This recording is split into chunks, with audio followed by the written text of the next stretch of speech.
Voilà la troisième partie de ce 11e cours sur la Sainte Vierge Marie.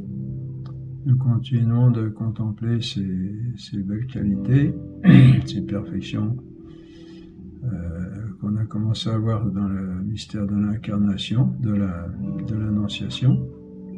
Et on peut continuer de les voir dans le mystère de la visitation ou de Sainte Vierge Marie. En visite à sa vieille cousine Élisabeth, qui sera la maman de Saint Jean-Baptiste le précurseur.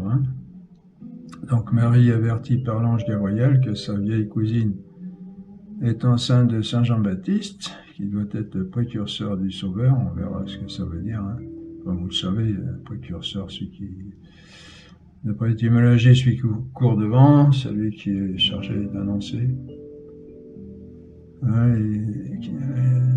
Donc, oui, sa cousine Élisabeth qui est enceinte de Saint Jean-Baptiste, qui doit être le précurseur du Sauveur, part immédiatement, poussé par la charité, chez sa vieille cousine pour lui rendre visite et éventuellement lui venir en aide dans ses vieux jours. Bon, j'ai mis ça en latin, là, c'est la visitation, le texte de la visitation. J'aurais pu le mettre en français aussi, bon. Enfin, en principe, on le connaît, mais on va en parler là de toute façon. Vous pouvez y revenir sur toujours au début de Saint Luc, l'évangile de Saint Luc. Or, dès que la salutation de Marie frappe les oreilles d'Élisabeth, son enfant, à Élisabeth, Saint Jean-Baptiste tressaillit d'allégresse dans son sein. Élisabeth fut remplie de l'Esprit Saint et s'écria: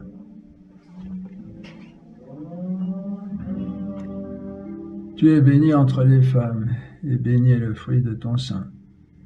Et d'où m'est-il donné que la mère de mon Seigneur vienne à moi, car vois-tu, dès l'instant où ta salutation a frappé mes oreilles, l'enfant a tressailli d'allégresse en mon sein.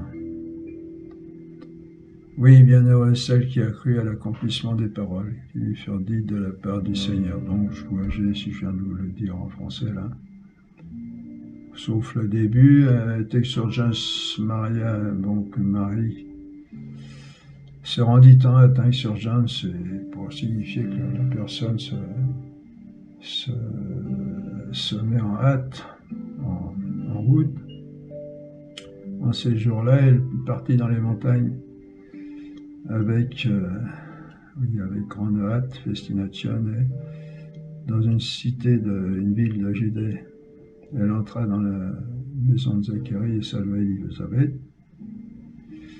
Et après ça, je vous l'ai dit en français, dès que la salutation de Marie frappe ses oreilles, Élisabeth, son enfant, Saint Jean-Baptiste tressaillit dans son sein. Donc, on voit Sainte Élisabeth emploie les mêmes mots que l'ange Gabriel, ce qui nous fait penser à un cadeau de mariage de l'époux de Marie et l'Esprit Saint, qui rend à sa tendre épouse un hommage solennel. Tu es bénie entre les femmes, et béni est le fruit de ton sein. Le Saint-Esprit chante la beauté de Marie par la bouche de Sainte Élisabeth, peut-être pour la conforter dans sa foi, qu'elle est bien choisie de Dieu pour porter son Fils éternel. Tellement Marie est humble et se croyait certainement indigne d'un si grand don. Sainte Élisabeth l'appelle mère de son Seigneur. Elle est reconnue en Marie, par l'Esprit Saint, la mère de Dieu. On a déjà là la définition du dogme de la maternité divine de Marie. On voit dans ce passage la puissance sanctificatrice de Marie, qui, à la simple salutation, remplit Sainte Élisabeth du Saint-Esprit. Et sanctifie Saint Jean-Baptiste dans le sein de sa mère, comme dit Saint Louis-Marie Guyon de Montfort. Bienheureuse celle qui a cru à l'accomplissement des paroles du Seigneur. Quel bel hommage encore à Marie, à sa foi vive et pure, grâce à laquelle s'est incarné le Sauveur du monde. Si Marie n'avait pas cru aux paroles de l'ange, Dieu ne se serait pas incarné, car elle n'aurait pas pu donner son accord, son oui. Si tout le salut du monde dépend du Sauveur, il dépend aussi d'une certaine manière de la foi de Marie. D'où l'importance de notre foi à nous aussi dans notre vie spirituelle, pour accomplir les merveilles que le Seigneur veut faire en nous et par nous. Bon, alors évidemment, le Seigneur, il sait organiser les choses, hein. Il ne va pas choisir quelqu'un qui risque de lui dire non. Mais tout de même, la liberté de Marie est là, et c'est pas le Seigneur, on l'a déjà dit, on le répète, il ne guide pas ses créatures auxquelles il a donné, qu'il a gratifié de la liberté. Il ne va pas les faire agir comme des marionnettes, pour parler un peu vulgairement. Et que fait Marie devant tant de louanges? C'est son Magnificat. Elle entonne son Magnificat, son chant de louange à Dieu, où il attribue tout à Dieu, et à elle-même seulement la bassesse, l'humilité, c'est-à-dire en fait l'ouverture totale, l'accueil total, la capacité de se faire pure capacité. Vous voyez, pas l'humilité, l'humilité chrétienne. Il ne faut pas on se la représente souvent comme un anéantissement idiot à la limite, hein. Je ne suis rien du tout. C'est se placer exactement dans la sagesse éternelle de Dieu, se placer à l'endroit, à la place qui nous revient, qui est la nôtre en fait. Hein, ce qui fait que nous sommes très grands devant les créatures de la terre qui ont été faites pour nous, hein. L'homme est le chef-d'œuvre de la création. Mais devant Dieu, on est tout petit, hein. Dieu est tellement grand, si vous voulez. Comme pour donner une petite image, si vous voulez, quand on est dans les montagnes, on se sent petit parce que les montagnes sont tellement grandes, majestueuses, impressionnantes. C'est un peu pareil, là, si vous voulez, l'humilité, c'est la petitesse devant Dieu, c'est se reconnaître, c'est surtout reconnaître Dieu comme il est, et puis savoir que nous, n'importe quelle créature, de toute façon, n'est pas grand-chose devant Dieu qui est infini, hein. L'être infini, on ne comprendra jamais, mais on peut approcher le mystère. Il faut s'efforcer de méditer ce mystère et de chercher à découvrir Dieu, justement, pour trouver notre place, et puis qui va nous permettre de vivre avec Dieu dans la vérité, et donc de progresser très rapidement. Parce que Dieu ne va pas nous faire avancer si on est dans l'erreur, si on est dans le mensonge. La première chose à faire, c'est de se purifier, purifier son intelligence avant tout, pour voir les choses clairement comme elles sont. Et que fait Marie devant tant de louanges? Elle entonne son Magnificat, oui. Alors, on peut méditer longuement ce cantique de Marie, avec elle à la chapelle, avec Jésus. L'humilité, donc, c'est comprendre que Dieu est tout et que nous, par rapport à lui, même si on est quelque chose, par rapport à lui, on n'est rien.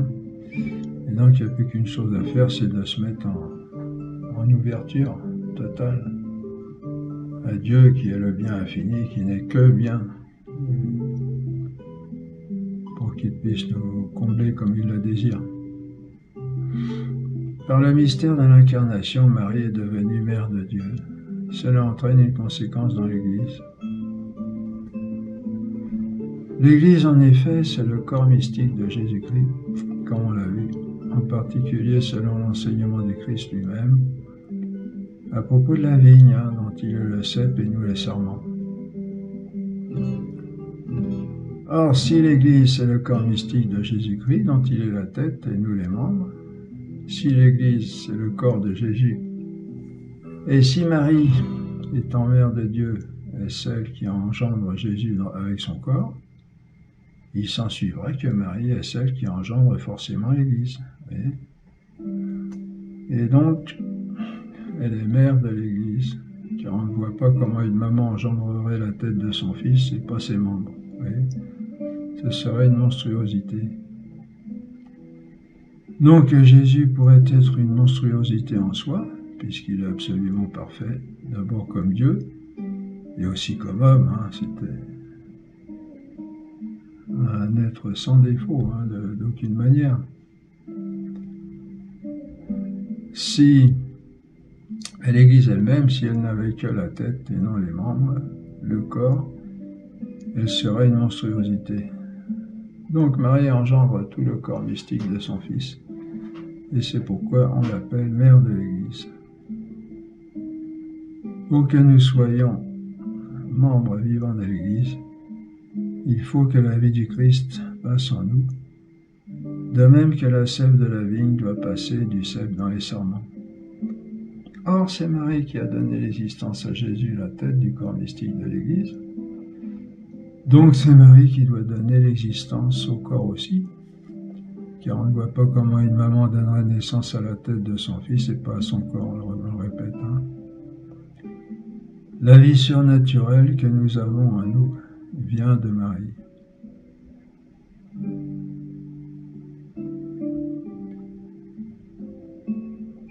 Et c'est pourquoi Marie a été proclamée par Paul VI au dernier concile mère de l'Église.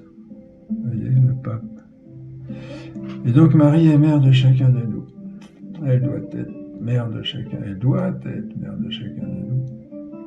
Si nous voulons que la vie du Christ, de Dieu, la vie surnaturelle, passe en nous. Vous voyez ? Ah, et les protestants, où ils sont dans tout ça, qui rejettent Marie carrément. Hein. J'en parlais avec mon ami, enfin entre guillemets, il n'y a pas longtemps. Elle me dit, Marie est morte il y a longtemps. Pour elle, c'était juste une enveloppe dont Dieu s'est servi pour avoir un corps, puis après, à la limite, un peu l'enveloppe jetable, hein, une fois qu'on prend ce qu'il y a dedans, et puis on jette le... Bon, je pousse un peu, mais en fin de compte, ça veut dire un peu ça. Hein. Et c'est ce qu'on pense au premier abord. De toute façon, quand on voit ça de loin, sans réfléchir, on ne voit pas pourquoi Dieu, qu'il vienne s'incarner dans une femme, d'accord, à la limite, mais après, lui, il est Dieu, il ne va pas s'embêter avec une créature. Hein? Ben non. Dieu, il aime toutes ses créatures jusqu'au moindre créature. Hein. Et donc, avant tout, sa maman. Hein. Et puis, je ne sais pas si on en parle ici, mais qu'est-ce qu'on aime le plus dans la vie, nous-mêmes, hommes? Ouais, c'est sa maman. Hein. Bon, après, on connaît une femme.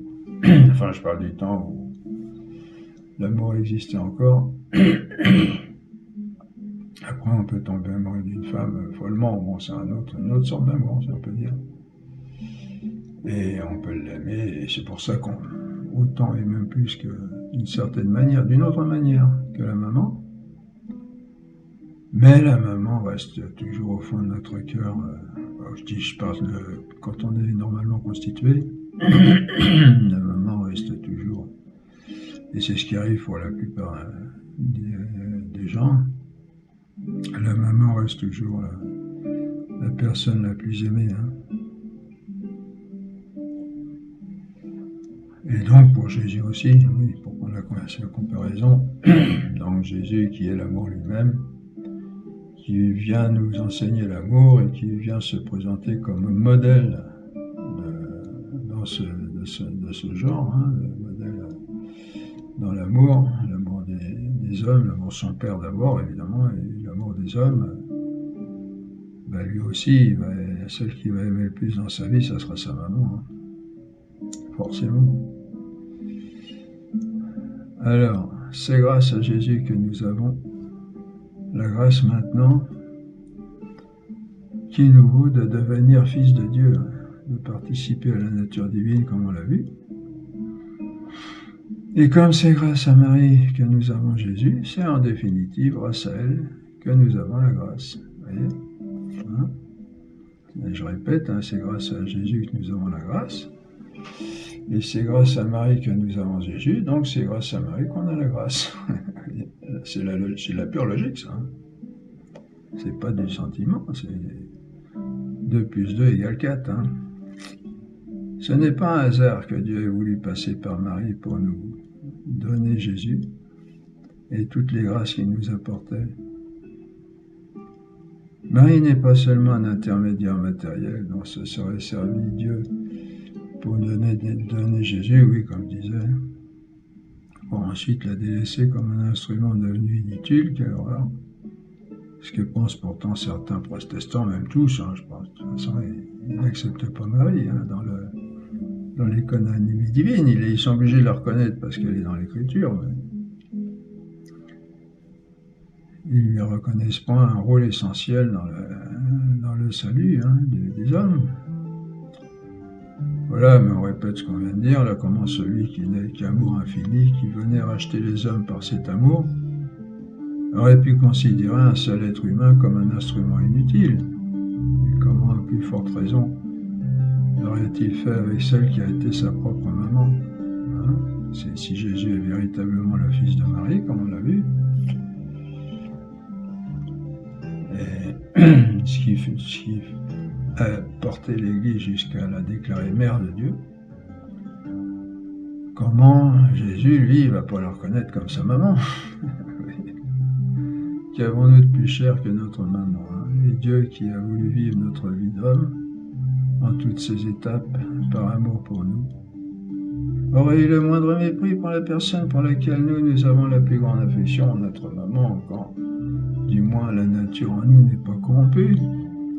Et donc Dieu qui a voulu nous donner son Fils unique par Marie et toutes les grâces qu'il a portées avec lui, a voulu aussi que ces grâces passent par Marie, non seulement en son incarnation, mais encore pendant tout le temps de l'Église, parce que Marie est mère de l'Église, comme on l'a vu. Dieu l'a voulu ainsi, vous voyez. Il aurait pu vouloir autrement, hein, il aurait pu ne pas venir par un être humain, par une femme. Il l'a voulu, donc ça entraîne d'une certaine manière tout cela. Toute grâce reçue est un accroissement de la vie du Christ en nous, ce qui vient forcément par Marie, parce que la très sainte Vierge n'est pas seulement mère biologique du Christ, mais encore éducatrice, formatrice, hein, ben bien sûr. On dira, oui, mais Jésus étant Dieu, il savait tout, il n'avait pas besoin d'apprendre. Il faut toujours retenir qu'il y a deux natures en Jésus. Il y a une personne, une seule personne, la personne du Verbe éternel de Dieu. Et il y a deux natures, nature divine et nature humaine. Et les deux sont véritablement. Il n'y a pas de. Il n'y a pas de manque, si vous voulez, hein, à tel point que quand des hérétiques ont voulu dire que oui, Jésus il a un corps, mais il n'a pas d'âme, parce qu'il n'a pas besoin, puisqu'il est Dieu. C'est Dieu qui a pris une chair. Ah ben si, je ne me rappelle plus les détails, on va sûrement en parler là. On va le rappeler, Jésus-Christ a une âme, parce que sinon il n'aurait pas véritablement la nature humaine, vous voyez. La nature humaine comporte essentiellement d'avoir un corps et une âme. Et cette âme, elle est instruite par le corps, comme nous. Hein. Tout ce que nous acquérons, on l'a vu, on l'a largement vu en première année. Tout ce que nous apprenons, toute notre formation, notre éducation passe par les sens, les yeux, les oreilles, la bouche et tout, et l'intelligence à travers tout ça recherche l'essence des choses, ce que sont les choses en elles-mêmes. Hein. Ben, Jésus c'est pareil, il y a pas, alors il savait de son côté divin, il connaissait tout, comme son Père et l'Esprit Saint.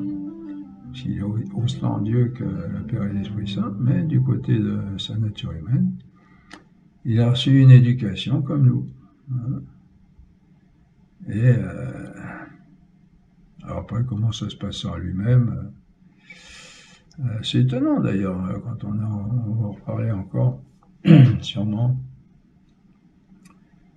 Comme par exemple, il pose des questions à ses apôtres, ou quand il s'interroge, quand il cherche à savoir humainement parlant, on se dit comment ça se passe en lui, parce qu'en tant que Dieu, il sait tout. Ben, bon, ça c'est lui qui voit ça en lui, mais il faut dire qu'il a pris véritablement une nature humaine. Hein. Ça, l'Église le rappellera, contre les hérésies qui ont voulu fausser ce côté-là, pour dire que Jésus-Christ est véritablement, on l'a dit d'ailleurs, hein, est véritablement homme et véritablement Dieu. Hein. Dieu est les deux en même temps, et avec chacun toute la vérité de sa nature, hein, vérité de la nature divine et vérité de la nature humaine. C'est extraordinaire, c'est un mystère, hein, c'est le mystère de l'incarnation qu'on peut méditer toute la vie. Et même là-haut, on n'aura pas fini de contempler Jésus, fils de Dieu et fils de l'homme, comme il s'est dit lui-même. Donc Marie n'a pas été seulement mère biologique du Christ, mais encore éducatrice, formatrice. Jésus-Christ a été formé par Marie non seulement dans son sein, mais encore après sa naissance, jusqu'à devenir adulte, homme accompli. C'est pourquoi notre vie spirituelle doit être en dépendance filiale constante vis-à-vis de la maternité de Marie. Hein, parce que c'est elle qui sait comment il faut nous éduquer. D'abord parce qu'elle est une femme, deuxièmement parce qu'elle est une maman, troisièmement parce qu'elle a été choisie par Dieu pour ça. On dit en théologie que la très sainte Vierge Marie est médiatrice de toute grâce. Et le dernier concile a repris ce vocabulaire. C'est elle qui a en son pouvoir, en ses mains, ce trésor acquis par Jésus. Jésus lui en a remis les clés. Tout cela est très bien exposé par le grand Saint Louis-Marie de Montfort dans son traité sur la vraie dévotion à Marie, hein, que nous avons recommandé déjà. Moi, j'ai appris par cœur tout le début de vérités fondamentales sur Marie. C'est par le oui, pour le méditer dans le chapelet, c'est par le oui de Marie, l'Annonciation, que Dieu s'est incarné. Et sans son oui, nous n'aurions aujourd'hui aucune des grâces que Dieu voulait nous donner. On peut donc considérer comme juste que Dieu fasse passer ses grâces par Marie. Et le oui de Marie n'a pas été seulement dit à l'Annonciation, mais encore tout le cours de sa vie. Hein, oui, hein, même dans les moments les plus difficiles, comme au pied de la croix. Hein, il n'a pas seulement fallu dire oui, puis ça y est, après c'est parti. Advienne que pourra. Ah non, hein, et nous c'est pareil. Hein. Au début, tout feu, tout flamme, converti, oui Seigneur, je te suis, c'est merveilleux, tout va bien, et puis après, faut continuer. Hein, il y a quelqu'un qui disait, je suis rentré dans les foyers de charité, 40 ans, au début c'est le attendez, comment elle dit ça? Au début c'est le paradis, 6 mois de paradis, 6 mois d'enfer, et après c'est le purgatoire. Bon, c'est un peu particulier, mais ça diffère un petit peu selon les personnes, mais en gros c'est un peu vrai, quoi. C'est normal, il y a au début, c'est un peu comme des noces, hein, comme des épousailles, alors tout est merveilleux. Et puis c'est vrai que quand on rencontre quelqu'un comme Dieu, Jésus-Christ, c'est quelque chose de formidable. Puis après, il faut vivre la vie tous les jours, et puis il faut apprendre. On apprend qu'il faut porter la croix, comme il dit lui-même, le suivre jusque sur la croix. Et puis aussi, il faut se purifier de tout ce péché là, qui nous colle à la peau, et il faut enlever comme un pansement qui colle vraiment très très fort. Et alors ça fait mal, évidemment. Alors, de ce fait, Marie est aussi notre éducatrice pour nous apprendre à dire oui, pour tout ça, pour dire qu'il faut toujours dire oui au Seigneur, quoi qu'il arrive, en sachant que de toute façon, il y a deux vérités fondamentales, hein, je vous en ai parlé, pour tenir le coup. Premièrement, Dieu est de sagesse infinie, il ne peut pas se tromper. Deuxièmement, Dieu est amour infini, il ne peut pas ne pas nous aimer. Tout ce qu'il fait, c'est par amour. Et toujours garder ces deux choses-là, plus les vérités qu'on expose ici, justement, qui sont faites pour nous former à sérieusement à cette formation de Dieu ensuite, qui va nous guider jusqu'à des cimes les plus merveilleuses de son royaume. De ce fait, Marie est aussi notre éducatrice pour nous apprendre à dire nous aussi toujours oui à Dieu, comme on l'a vu. Par nous-mêmes, nous sommes trop tirés vers nous-mêmes, vers notre intérêt propre, notre complaisance. Marie nous apprend à sortir de nous-mêmes, de notre prison, pour dire oui à Dieu, et nous élancer dans les voies de la liberté, de l'amour et de la sagesse. C'est pourquoi il faut, de toute urgence, prendre Marie dans notre vie comme Jésus nous l'a donné sur la croix. Femme, voici ton fils, dit-il à Saint Jean, Jean 19, 26, et à travers lui à chacun de nous. C'est urgent car un enfant sans éducation, c'est la catastrophe, hein, vous savez.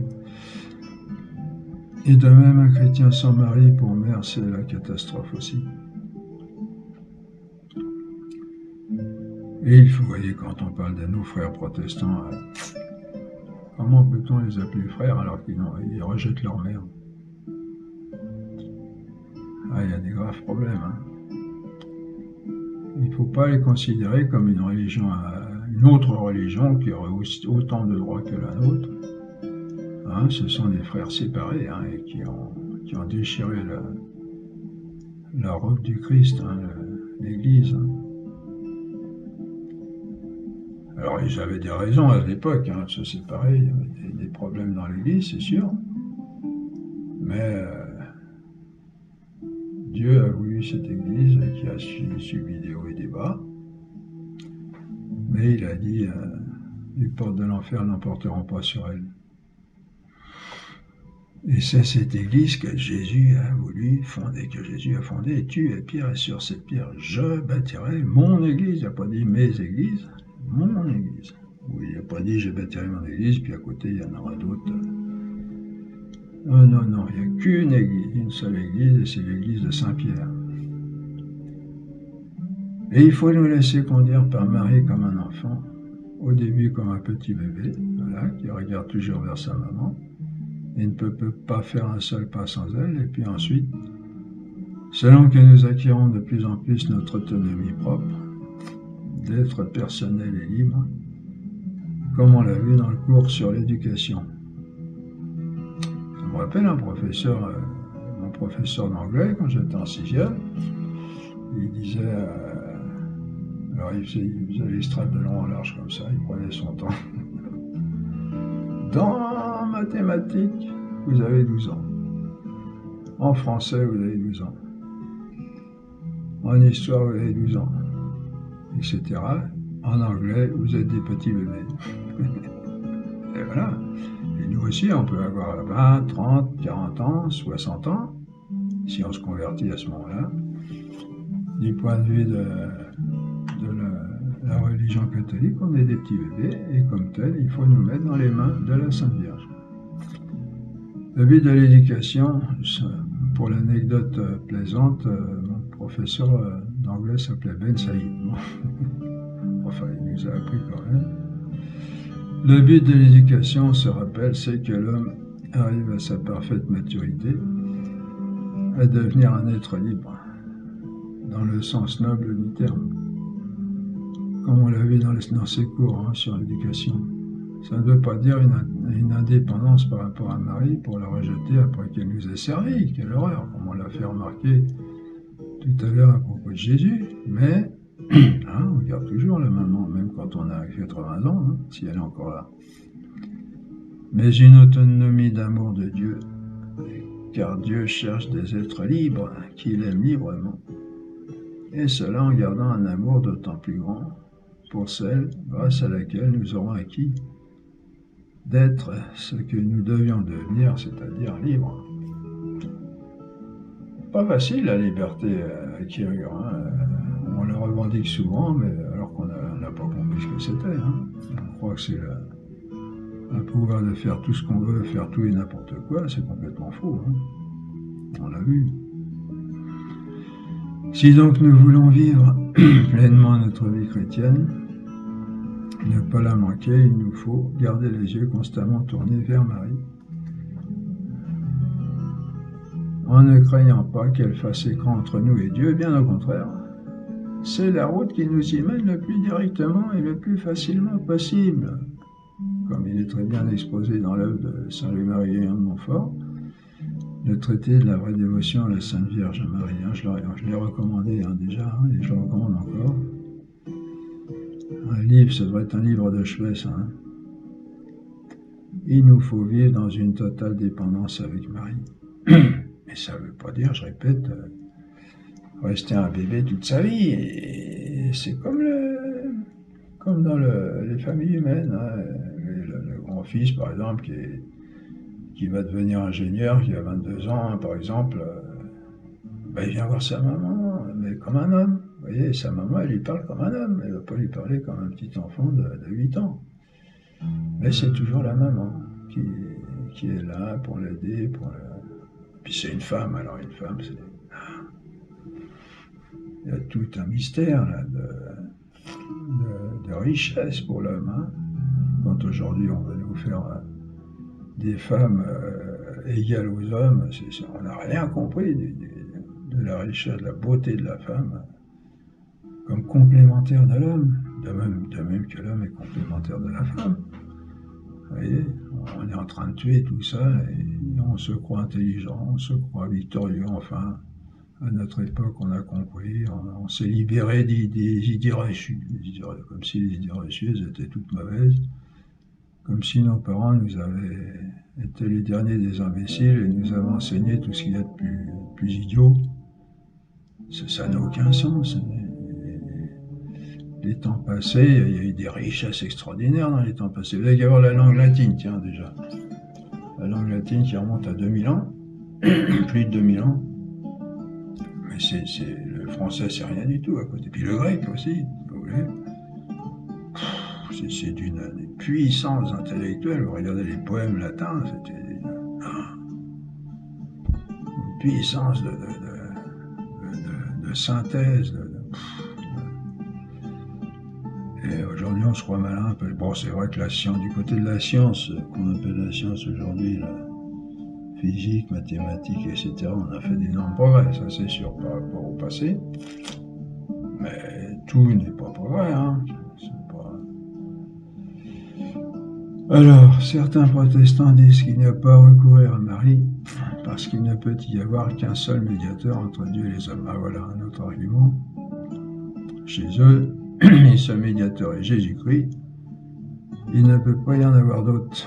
Ils ont peur que la Sainte Vierge fasse écran, qui remplace Jésus, puis qu'on laisse Jésus de côté. Quand vous réfléchissez 2 secondes, vous vous rendez tout de suite compte de l'idiotie complète de cet argument.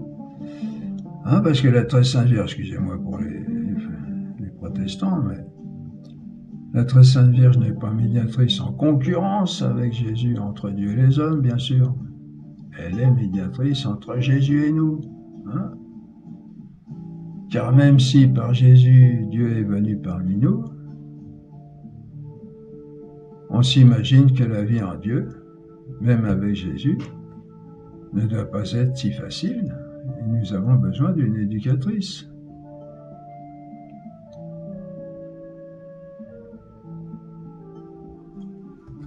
Voyez ? La vie en Dieu, même avec Jésus, ne doit pas être si facile et nous avons besoin d'une éducatrice. Comme dans une famille aussi, avec le papa, mettons que le fils il veuille travailler avec le papa, c'est pas toujours facile et des fois c'est la maman qui va arranger les choses. Et si Jésus a voulu en avoir une maman, qu'il a d'ailleurs formée en même temps exprès pour nous, on ne voit pas pourquoi nous, on n'en aurait pas une. Il n'y a pas à craindre que Marie fasse écran. Pardon. Marie n'est pas un écran, mais c'est une pure transparence, au contraire. Vous voyez ? Ceci, c'est pas facile à trouver quand on le sait pas, mais quand on le sait, c'est d'une limpidité pas possible. Vous voyez, ceux qui font écran, par exemple, la mère avec la belle-fille, par exemple, qui est jalouse, elle fait écran parce que Elle veut que l'amour du Fils continue de lui être dirigé vers elle. Et que le Fils aime son épouse plus que la maman, ça c'est pour certaines femmes, c'est assez difficile à vivre. Donc, alors là, elle va faire écran. Parce que elle est un peu accaparatrice, possessive. Mais Marie, elle est pure transparence. Elle est celle qui a su le mieux laisser passer la lumière de Dieu pour nous et qui la filtre en même temps pour que ces rayons trop crus, trop forts pour nous ne nous aveuglent pas plutôt qu'ils ne nous éclairent. Vous voyez ? Oh, ça. Et non seulement elle fait pas écran, mais elle laisse passer la lumière et en plus elle la filtre parce que la lumière de Dieu est trop forte, qui serait trop forte pour nous par moment. Elle la filtre pour qu'elle arrive, pour qu'on puisse la recevoir comme il faut, vous voyez. Et puis parce que nous, souvent, on n'est pas assez formés pour ça. Il y a toute une progression à avoir dans la vie spirituelle pour nous approcher de plus en plus de cette magnificence de Dieu. Et tant qu'on est petit et faible, par rapport à cette spiritualité, il faut recevoir les choses comme le petit enfant qui ne peut pas manger un beefsteak, le petit bébé. On lui donne de la bouillie parce que il n'a pas ce qu'il faut pour manger comme nous. Oui. La grandeur, la puissance, la magnificence splendide, fulgurante de Dieu passe par la douce tendresse du cœur immaculé de Marie. Pour nous qui sommes bien faibles, surtout au début dans cette progression, je répète. Après, dans la spiritualité, on peut devenir grand, très grand, des grands saints, comme il y en a eu. Mais il y a toute une éducation avant qui doit passer par la plus belle des femmes et la mieux formée, plus belle dans tous les sens du terme, Marie, parce que Dieu l'a voulu ainsi. Je répète, Dieu a voulu avoir une maman, et nous qui devons devenir fils de Dieu, nous devons aussi avoir une maman. Et c'est celle que Jésus nous donne. Marie est tellement devenue le Christ, comme nous le devons tous, qu'en la visant, nous visons automatiquement le Christ. Si Saint Paul a pu dire « ce n'est plus moi qui vis, c'est le Christ qui vit en moi », à combien plus forte raison Marie peut-elle la dire ? Et donc en la trouvant, on trouve forcément Jésus. Vous voyez, on peut penser à ça, les pauvres protestants. Il n'y a pas à chercher Jésus autre part qu'en Marie, car ils sont tellement unis qu'en trouvant l'un, on trouve nécessairement l'autre. Marie et Jésus, dit Saint Louis-Marilien de Montfort, écoutez bien, sont tellement unis qu'on séparerait plutôt du soleil, la lumière et la chaleur, qu'on séparerait Marie de Jésus. Oui, mais c'est l'amour, ça, quand on aime véritablement et à un point vraiment extraordinaire comme Jésus et Marie se sont aimés, forcément l'amour tend à l'union et ils sont et à ce que l'un devienne l'autre. Et donc forcément Marie est remplie de Jésus, ils ne font plus qu'un. Ils ne vivent plus pour eux-mêmes, ils vivent chacun l'un pour l'autre. C'est ça l'amour. Et ceux qui refusent ça, ils pensent que Jésus n'est pas l'amour, c'est tout. Alors que ils n'ont pas lu l'Écriture, eux qui se vantent de se baser sur l'Écriture, ils n'ont pas vu que Dieu est amour. Donc que Marie soit médiatrice n'enlève rien à Jésus médiateur, au contraire. Ce sont des marches intermédiaires pour nous faire mieux parvenir au sommet, qui est le Père par le Christ, qui est aussi un sommet. Je ne sais plus si on le dit ici, mais si vous voulez, on dit Dieu d'un côté et nous de l'autre, et puis Jésus intermédiaire. C'est vrai, c'est lui qui nous a acquis, qui a rétabli l'amitié avec Dieu. Alors certains pensent qu'en mettant Marie comme intermédiaire, il n'y aura plus Jésus. On enlève Jésus, on met Marie à la place. Mais non. On a Dieu d'un côté, les hommes de l'autre, Jésus au milieu, qui fait le lien. Mais entre Jésus et nous, il y a encore une distance, parce que si Jésus s'est fait homme pour être proche de nous, il est quand même Dieu. Et c'est pas évident de vivre avec lui. Donc, Marie est intermédiaire entre Jésus et nous. Vous voyez ? Donc, il n'y a pas Jésus, Marie à la place de Jésus, il y a Dieu, Jésus, Marie et nous. Vous voyez ? Ça fait un intermédiaire de plus pour que la route soit plus facile à prendre. Et que notre travail en spiritualité soit plus efficace. Vous voyez ? Elle ne vient pas faire écran de Jésus, elle vient au contraire nous aider à aller à lui de façon de plus facile. Elle nous apprend à dire notre oui comme elle, jusque sur la croix. C'est pas évident non plus, hein, dire toujours oui, parce que Dieu est très, très exigeant, hein, comme un bon père. Il veut faire de ses enfants des beaux fils. Et donc, vous direz, Dieu, il sait s'y prendre, hein, il est assez intelligent, mais quand même des fois où, moi j'ai connu ça, hein, où c'est difficile, et la maman, elle est là, avec toute sa douceur, toutes ses qualités de femme et de maman, pour nous apprendre à dire oui. Hein. Surtout qu'elle a fait le parcours, déjà elle. Pour aller à la gloire, il faut passer par la croix, parce qu'il nous faut mourir au vieil homme pécheur, on l'a vu, hein, que nous sommes, pour ressusciter en l'homme nouveau qui est Jésus-Christ, que nous devons devenir. Et c'est encore la très sainte Vierge Marie qui nous apprend à dire oui à la croix.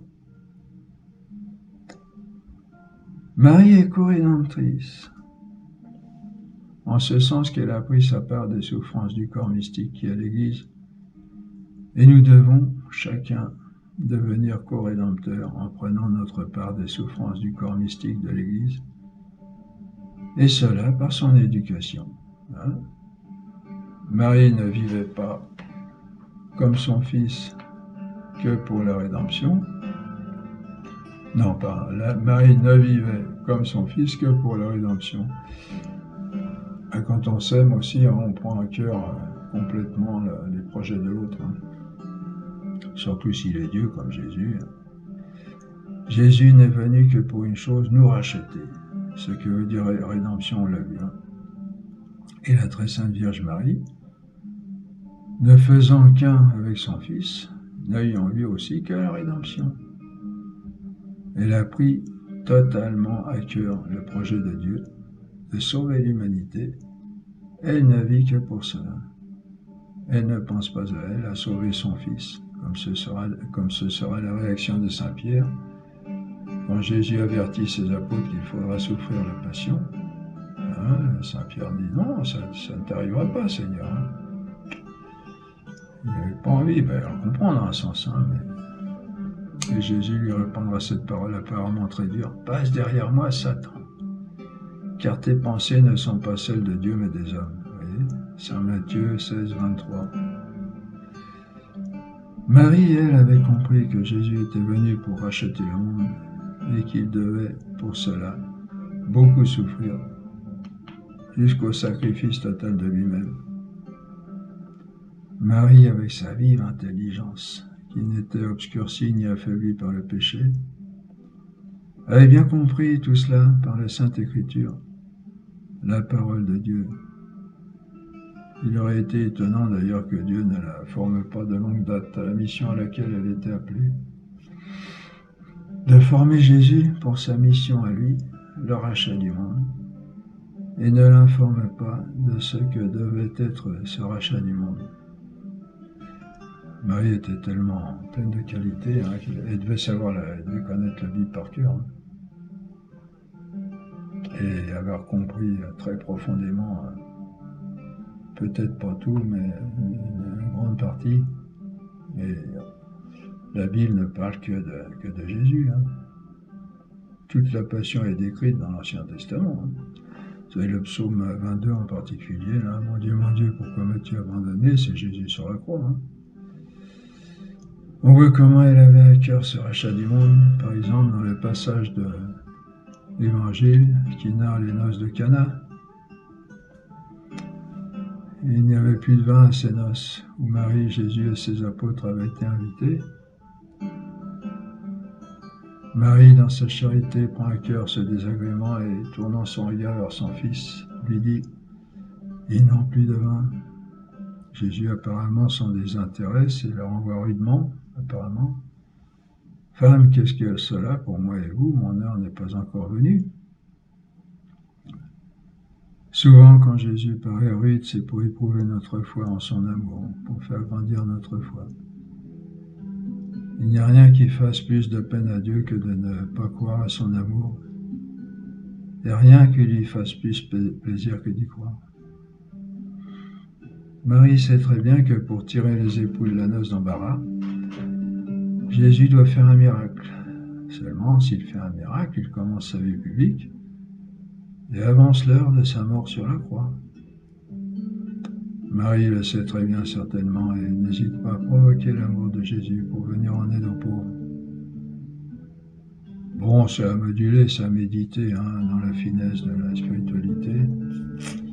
Là, je donne cette raison-là, mais c'est peut-être pas tout à fait la bonne. Mais remarque la finesse de Marie aussi, si vous voulez, je ne sais pas si on en parle là, mais si vous regardez bien, méditer le mystère des noces de Cana, enfin le mystère, c'est peut-être pas un mystère, mais cette scène, Marie ne dit pas à son fils, fais un miracle, et dit rien à personne d'autre, elle dit simplement à son fils, ils n'ont plus de vin. Elle fait pour rien, elle dit quelque chose, mais elle dit pas à son fils de faire quelque chose. Elle lui dit, elle lui parle de l'état des choses. Jésus, il avait bien vu qu'il n'y avait plus de vin. Mais, vous voyez, la finesse, la beauté, la douceur, l'amour, la tendresse, ils n'ont plus de vin. Tout devait être dans la parole, dans les yeux, dans le sourire. Ils n'ont plus de vin. Voilà. Et puis, ce qu'elle dira aussi aux serviteurs après. Faites tout ce qu'il vous dira. Vous voyez, c'est super intelligent, super fin. Ouais, elle dit pas, elle dit à son fils, dis-leur de faire ceci ou cela. C'est sa mère en fait, et elle aurait le droit, elle a une certaine autorité sur son fils. Ouais, elle dit, faites tout ce qu'il vous dira. Et elle passe, elle fait remarquer, puis hop, elle se retire. Discrètement. À vous de jouer. Bon, c'est pas dit, c'est même pas senti, mais c'est un petit peu ça, quoi. Et Jésus se laisse charmer. Et Jésus, il aime ça. Dieu aime se faire prier. Même dans vous voyez, même dans des situations où il avait décidé, lui, de ne pas intervenir d'avance, ou alors, peut-être aussi Jésus, je pense qu'on va en parler là, Dieu éprouve notre foi et il fait semblant de refuser, alors qu'en fait, il a très envie aussi, lui, vous voyez, comme avec la Cananéenne, si vous vous rappelez la Cananéenne, là, qui disait... qui voulait un miracle de son fils. Alors, et Jésus lui répond rudement aussi, il ne convient pas de donner la nourriture des enfants aux chiens. C'est presque une insulte, ça. Et la femme cananéenne qui est super fine aussi. Oui, mais les chiens mangent les miettes qui tombent de la table du maître. Et Jésus a provoqué cette foi. Et il lui dit, je crois, femme, ta foi est grande. Et c'est sa fille qui est malade, je crois. Et sa fille est guérie, évidemment. Vous voyez? Bon, c'est fin, c'est une finesse. C'est pour ça qu'on a besoin d'aide, on a besoin d'éducateurs. La vie avec Dieu, c'est pas évident, parce que Dieu, premièrement, il nous mène pas comme des marionnettes, mais deuxièmement, il nous met pas page 32, article 4, qu'est-ce qu'il faut faire dans ce cas-là? Vous faites ceci, cela. Non, Dieu, il veut vivre avec nous comme avec des êtres libres qui avons notre propre inventivité, notre propre... on réfléchit, qu'est-ce qu'il faut faire dans ce cas-là? Bon, l'amour, bon, d'accord, crac. Vous voyez?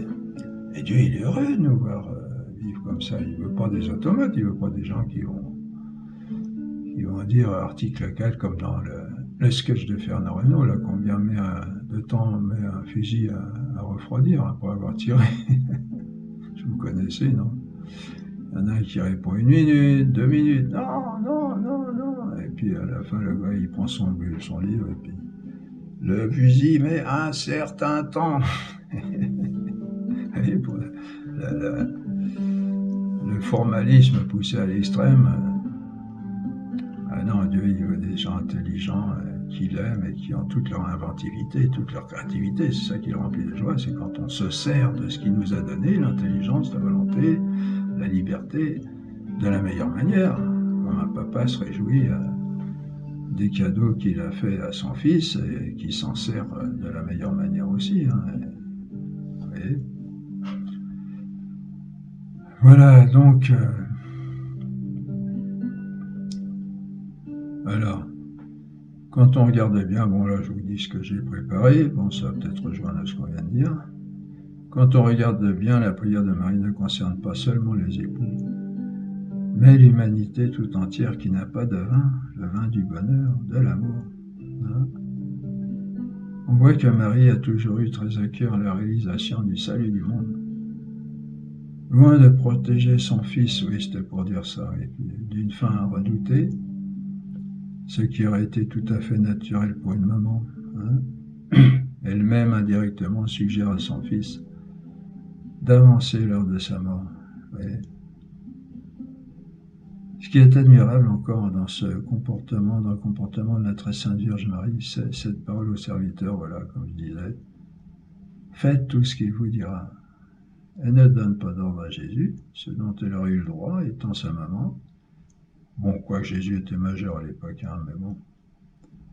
Elle dispose les choses et les personnes en attente de ce que fera Jésus, voilà. C'est ça qu'il faut faire. Ce sera comme à l'Annonciation, l'attitude de toute sa vie. Être totalement disponible à Dieu pour que lui puisse réaliser ses merveilles. C'est fin, hein. La vie spirituelle, c'est assez fin, et nous les hommes, justement, on a besoin de la finesse d'une femme pour nous aider dans cette... Parce que Dieu est en même temps homme et femme, si on peut dire, du fait qu'il est esprit et puis qu'il est Dieu, surtout. Hein. Cette disponibilité de Marie, son oui, devient son apostolat qui sera, dans tout le cours de l'Église, d'apprendre à ses enfants à devenir disponibles pour que Dieu puisse réaliser en eux ses merveilles d'amour. Nous savons que cette disponibilité à Dieu, cette ouverture est tout le secret de la sainteté. Parce que la sainteté, ce n'est pas notre affaire, hein, bien sûr, on l'a compris maintenant, c'est celle de Dieu.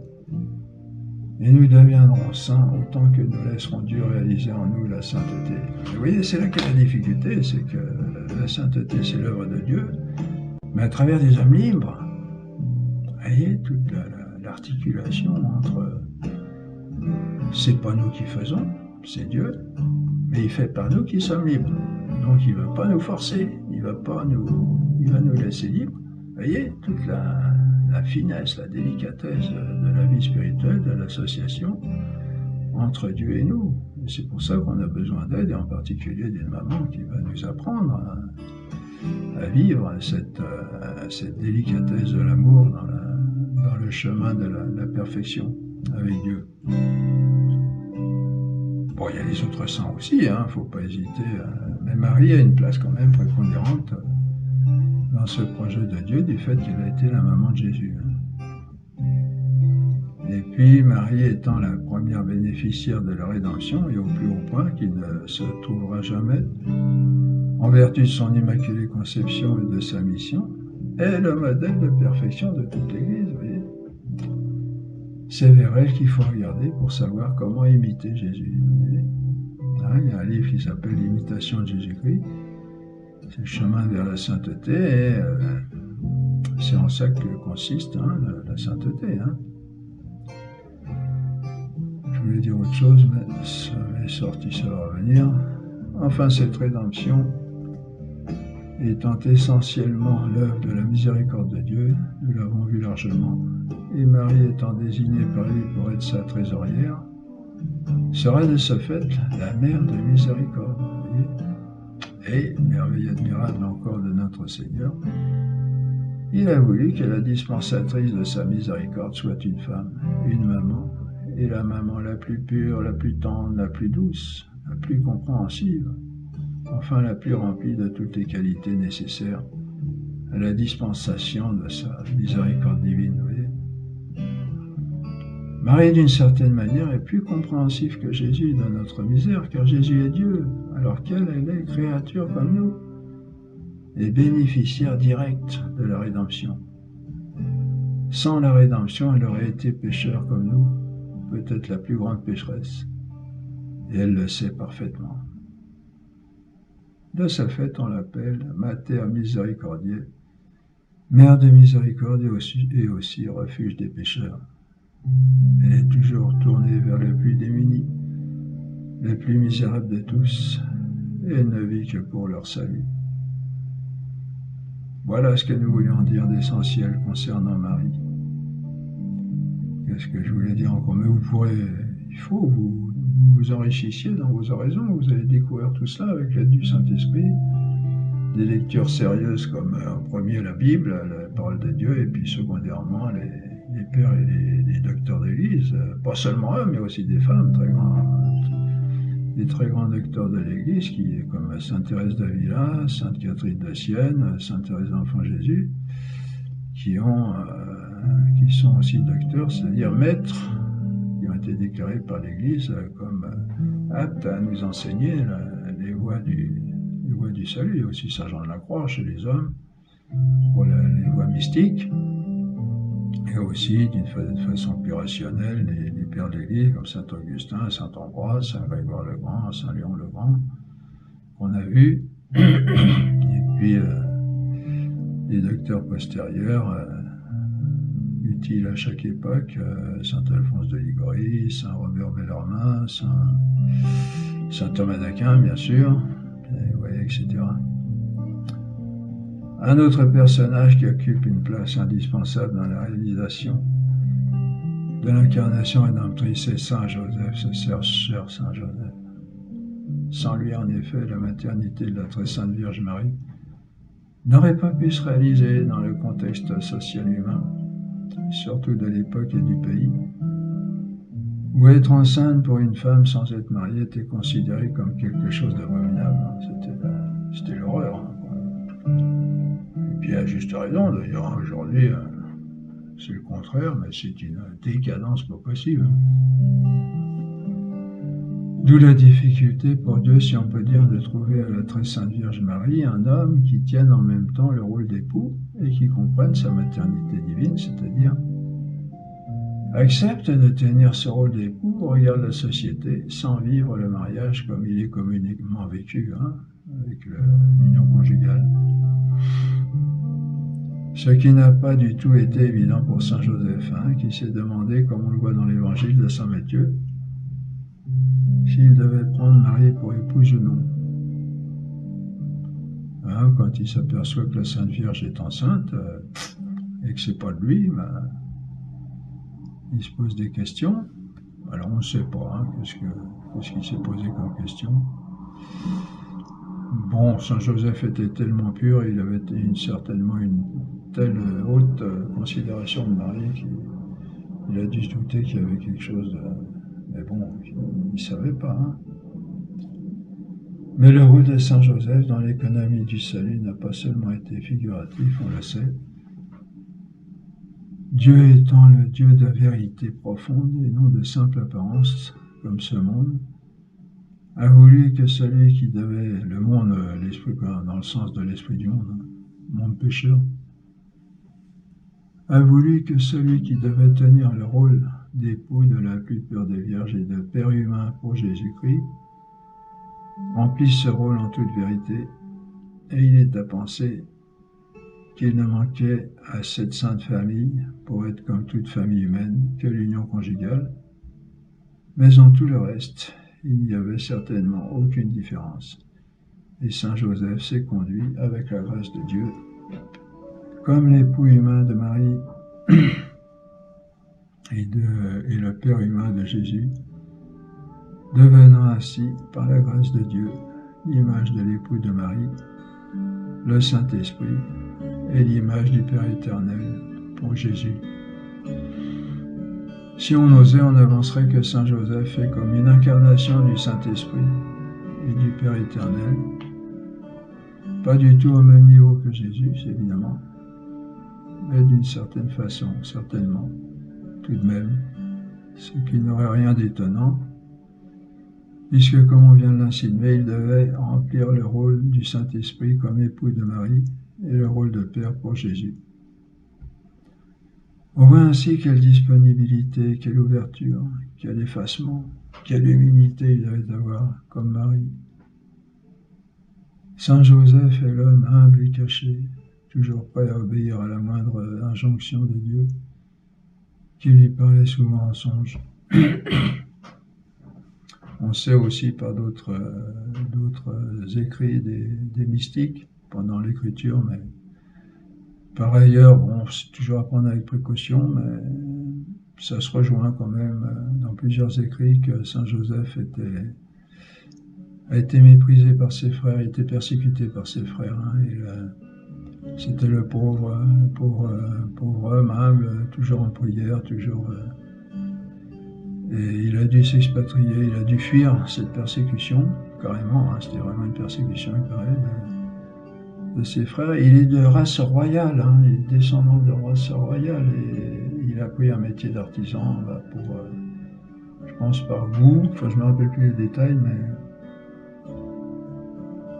Et Saint Joseph, très doux, très humble, très caché, toujours discret, un homme de qualité admirable. Et on voit, oui, quelle disponibilité, quelle humilité il devait avoir comme Marie. Saint Joseph est l'homme humble et caché, toujours prêt à obéir à la moindre injonction de Dieu, qui lui parlait souvent en songe, vous vous rappelez, pour relire là c'est dans Saint Matthieu, je crois, la fuite en Égypte, la fuite et le retour d'Égypte. Et puis Saint Luc, je crois, le Jésus perdu retrouve au temple. Bon, c'est pas grand-chose de la vie cachée de Jésus pendant 30 ans. Il a vécu cette vie de famille avec Marie et Joseph à Nazareth. Bon, je ne sais plus si on en parle quelque part, mais on pourra en reparler à un autre endroit. Saint Joseph, par son éminente sainteté qu'il devait avoir en raison de la place éminente qu'il occupait dans cette histoire du salut, est devenu l'éducateur de Jésus et le chef de la Sainte Famille. C'est lui qui a conduit Jésus avec Marie à devenir humainement ce qu'il devait devenir pour la réalisation des merveilleux desseins de Dieu pour les hommes. Jésus a reçu l'éducation de Jésus et de Marie et de Saint Joseph. Saint Joseph lui a appris entre autres le métier aussi. Le métier de charpentier, menuisier charpentier ou charron, on dit, ça peut être homo faber, ça désigne un peu l'artisan du village. C'est ainsi qu'il demeure toujours pour l'Église, celui qui éduque en chacun de nous, en chaque chrétien, qui éduque Jésus en chaque chrétien pour qu'il devienne humainement un vrai chrétien, parvienne à sa maturité de chrétien. Je recommande très fortement la dévotion à Saint Joseph. Avec Marie, bon, d'abord Marie qui a un rôle incontournable en tant que mère et éducatrice de chaque chrétien, désignée comme telle par Dieu, et Saint Joseph aussi comme éducateur. C'est normal, si Marie est mère de tous les hommes, Saint Joseph est le papa d'une certaine manière. Moi je le prends pour mon père spirituel, pour celui qui me guide dans cette progression, j'espère, à la sainteté. Celui qui éduque Jésus en chaque chrétien, Jésus, pour qu'il devienne humainement un vrai chrétien, parvienne à sa maturité de chrétien. Il ne faut donc pas hésiter à le prendre comme éducateur dans notre vie spirituelle. comme directeur spirituel, ce qui n'empêche pas d'en avoir en chair ou en os, si on peut dire, un bon. Mais son rôle à Saint Joseph est indispensable. L'Église lui a toujours reconnu ce rôle éminent et l'a placé comme le plus grand saint après Marie, comme on le disait.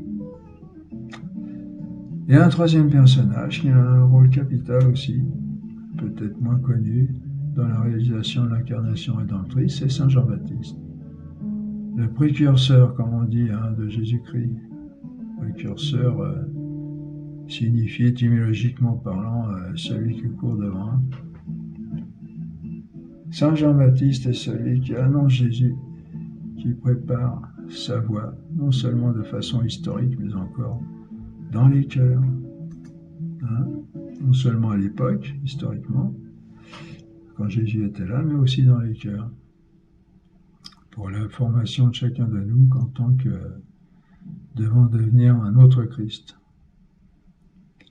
Saint Jean-Baptiste est celui qui prépare les cœurs à la venue du Christ, et cela essentiellement par la pénitence. On dit qu'il était assez raide. On le voit d'ailleurs dans l'Évangile, quand il traite les pharisiens qui viennent au baptême, la race de vipères, qui vous a appris à fuir la colère qui vient. Faites donc de dignes fruits de repentir. Et n'essayez pas de dire à vous-même, Abraham est notre Père, car je vous le dis, de ces pierres même, Dieu peut faire surgir des enfants à Abraham. Déjà, la cognée est la racine des arbres. La cognée, c'est la hache. Tout arbre donc qui ne porte pas de bons fruits sera coupé et jeté au feu. Ça rigolait pas. Et il était respecté, il avait été accepté. Il était tellement grand qu'on a cru que c'était le sauveur à un moment. Il a fallu qu'il le dise plusieurs fois que non, le sauveur c'est pas moi, je viens l'annoncer. Il vient derrière moi, il est plus grand que moi. Et je suis pas digne de dénouer la croix de sa ceinture, de sa sandale. Bon, on va reparler de ça sûrement ici. Donc, Saint Jean-Baptiste est le précurseur. Saint Jean-Baptiste est celui qui prépare les cœurs à la venue du Christ, et cela essentiellement par la pénitence. Car Jean-Baptiste est le héros de la pénitence. La pénitence, on se rappelle, c'est le regret du péché et demande de pardon. Parce qu'on sait qu'on ne peut pas obtenir le pardon si on ne le demande pas. Dieu est prêt à nous pardonner, mais nous avons nous-mêmes à demander ce pardon et à nous mettre en disposition de le recevoir. On se rappelle l'importance de la pénitence pour recevoir le pardon de Dieu. Voilà, on le répète là, car pour que Dieu pardonne, il faut demander pardon.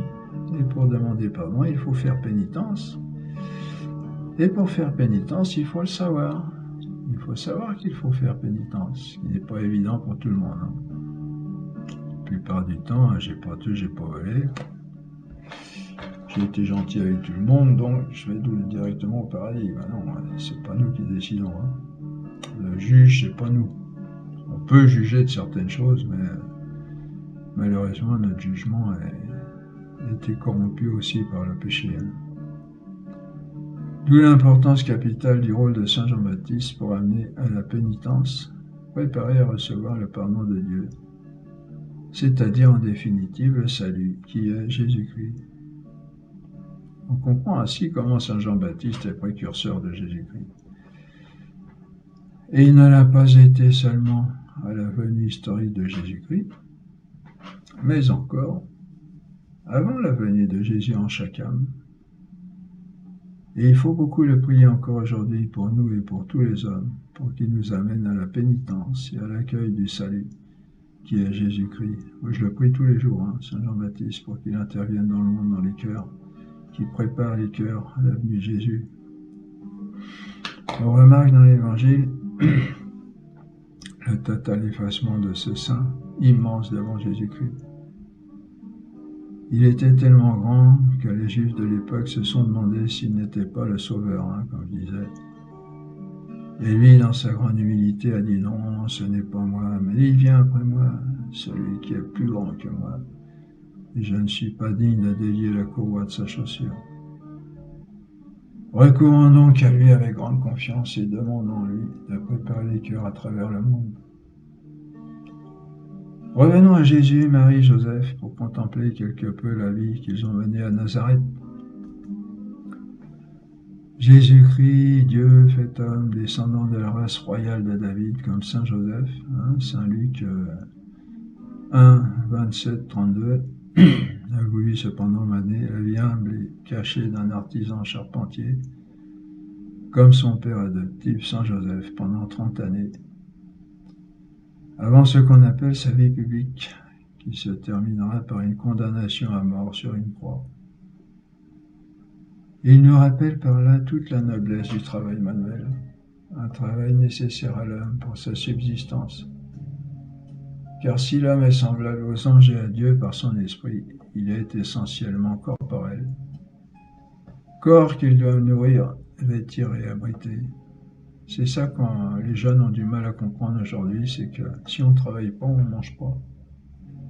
Aujourd'hui, on a des tas de moyens, on a des aides, c'est bien, parce que comme ça, il n'y a plus les cours des miracles qu'il y avait avant, là, tous ces pauvres gens, et puis qui existent encore dans notre pays.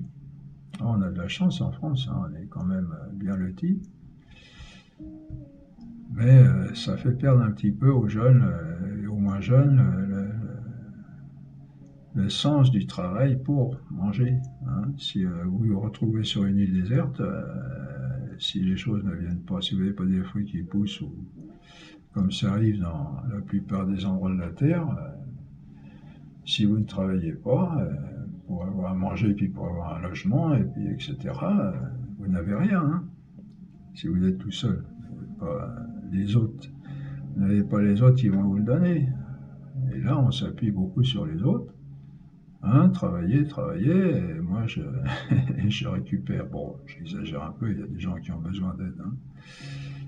Mais retrouver la valeur du travail de l'homme pour se subvenir à ses besoins corporels. Aussi, par suite, on l'a vu, à ses besoins intellectuels et spirituels. On admire l'humilité de Dieu fait homme et en même temps sa remise en valeur de nos réalités communes, comme la conception dans le sein d'une femme, ou la nécessité du travail pour vivre quand on a un corps, la réalité de la famille, de la vie sociale. Il n'est pas seulement venu parmi nous quelque temps, homme accompli pour repartir aussi vite, il a voulu passer par toutes les étapes de notre vie pour les sanctifier et nous en montrer tout le prix. Voyez. C'est pas rien aussi cette vie humble d'un artisan et d'une femme qui s'occupait de la maison. Ça, il faudrait aussi retrouver ça, la place de la femme. Elle n'est pas à l'extérieur, la femme, c'est faux, ça. Complètement faux, elle a une place de reine dans son intérieur qu'on a perdu aujourd'hui. On va en faire une femme libérée, alors que la femme n'a jamais été castrée, claustrée. Il y a eu des cas, mais vous savez, souvent c'est la femme qui dirige la maison. Et si l'homme il dirige à l'extérieur, rentre chez lui, il filait doux, souvent. Bon, il y a eu tout, mais bon, faut arrêter cette idiotie là, de faire croire que la femme a été esclave. Bon, ça c'est peut-être vrai dans certains pays de l'islam, et encore. Mais ça ne dépend pas des hommes, ça dépend d'une fausse religion. Mais la femme a une tâche vraiment super fondamentale dans la vie de l'homme, à la maison, déjà comme reine du foyer, maîtresse et reine du foyer, et puis aussi comme accomplissant la tâche la plus importante qu'il y a au monde, on l'a déjà dit, c'est l'éducation des enfants. Et là maintenant, il n'y a plus personne à la maison, donc l'éducation c'est l'éducation nationale, et puis c'est des gens qu'on n'a rien à fiche en fin de compte. Et alors que l'éducation plus belle peut-elle être donnée que par une maman, que par la propre maman qui aime ses enfants et qui et puis qui sont chargés de continuer, on l'a vu hein, avec l'éducation, qui est chargé, ils sont chargés les parents de continuer ce qu'ils ont commencé, c'est-à-dire ils ont amené un être à l'existence.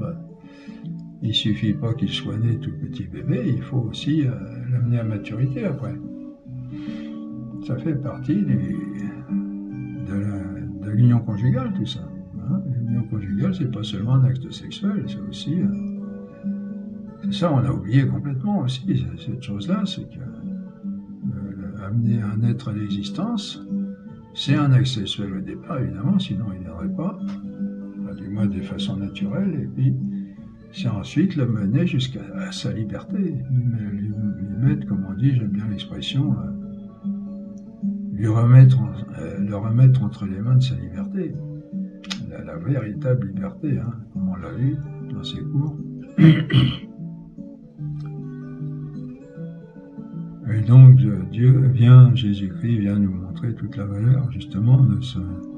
Hein, c'est pas seulement une belle théorie, c'est aussi un enseignement de Dieu lui-même.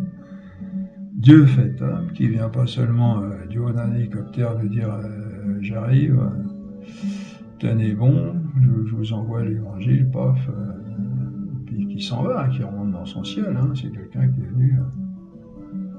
Et ça c'est beau. Et puis aussi il y a le côté, bon, pas tout. Donc Dieu vient nous montrer lui-même. Si, il vient retrousser les manches. Hein. Nous, moi j'ai commencé comme menuisier charpentier, artisan. Mais un chef, on admire un chef qui monte sur l'échafaudage puis qui dit ah, les gars, attendez, c'est pas comme ça, je vais vous montrer. Et qui fait le boulot devant les gars. Qui est capable de faire le boulot. Alors là, les gars, ils sont. Vous voyez? Pas quelqu'un qui dit il faut faire comme ça, quelqu'un qui fait, qui montre comment il faut faire. Et c'est ce que Dieu a fait. Dieu s'est fait homme et il est venu nous montrer comment vivre sa vie, pour dire toute l'importance de la vie familiale et de la femme au foyer. Il ne faut pas dire oui, c'était une époque comme ça, c'était des sémites, comme les Arabes maintenant, etc. Mais non, c'est une vie... Donc nécessité du travail, nécessité d'une vie de famille, et puis c'est merveilleux, une famille, c'est un foyer, hein, il y a l'idée de lumière et de chaleur. Hein. Alors voilà, on continue, il n'y a pas à attendre un sauveur qui viendrait nous libérer de notre condition humaine. Jésus-Christ est venu nous montrer que nous avons le devoir de la vivre comme elle est, comme elle nous est donnée par Dieu. Hein. Et que c'est là, dans notre simple quotidien, que va s'accomplir notre rédemption, dans les actions les plus simples, les plus banales. Comme on l'a noté à plusieurs reprises, hein, la vie, c'est pas des actions d'éclat tous les jours, c'est très monotone parfois, mais derrière cela se cache la merveille de la vie, cachée en Dieu. On a bien appris ça dans les foyers de charité. J'ai été 40 ans au foyer de charité. C'est la vie qu'on cherche à mener. C'est dans le réel quotidien que se réalise notre sainteté, comme l'ont montré nos modèles, étant de saints à leur suite. Hein, nos modèles, Jésus, Marie, Joseph. Vous voyez, bon, on en dit quelques mots, mais ça, vous pouvez, dans vos oraisons, méditer quelle a dû être la vie de Jésus, Marie, Joseph, cette vie cachée dans la pureté aussi, hein, la fidélité, etc., l'éducation. Alors, arrivé, on sait peu de choses hein, par rapport à l'écriture, mais on peut déduire beaucoup de choses à partir d'autres passages. Arrivé à l'âge de 30 ans, Jésus donnera, et puis tous nos cours de deuxième année, hein, qui sont tous sur la vie sociale, sur l'homme en lui-même, la morale qu'on a vue, et puis la vie sociale qui commence à la famille et qui continue dans la vie politique. Hein. Arrivé à l'âge de 30 ans, Jésus donnera son admirable enseignement pendant 3 ans, avec intransigeance, pour finir crucifié par amour pour nous, C'est le mystère incompréhensible de la liberté de l'homme, qui peut s'en servir pour détruire celui qui nous apportait les plus grandes merveilles. Vous voyez, quelle monstruosité, hein, ceux qui ont pu voir ça, qui ont pu avoir conscience de cela, hein, ça a dû les bouleverser, comme dit saint Paul à un moment donné, hein, dans le premier aux Corinthiens. S'ils avaient su, ils n'auraient pas crucifié le Seigneur de la gloire. Hein. Mais pour tous ceux qui l'ont reçu, comme dit saint Jean, il leur a donné le pouvoir de devenir enfants de Dieu, hein, comme on l'a vu longuement. Et cela par l'action même des hommes pervers qui croyaient s'en débarrasser. C'est là le prodige de la sagesse et de l'amour de Dieu, qui se sert de cela même, dont se servaient les hommes pervers pour nous détruire, pour nous donner, lui, Dieu, ce à quoi notre cœur aspire de toutes ses forces. Il en est de même dans chacune de nos vies. Ne craignons donc pas les pires situations, les échecs cuisants. Ils sont devenus par la croix de Jésus-Christ les meilleurs moyens de sanctification pour nous et pour nos frères. Bon, on l'a exposé, on en parlera encore. En particulier parce que notre pire ennemi, c'est l'orgueil et que les souffrances rabattent le caquet à notre orgueil. Hein. Loué soit le Seigneur jamais. Amen. Alléluia.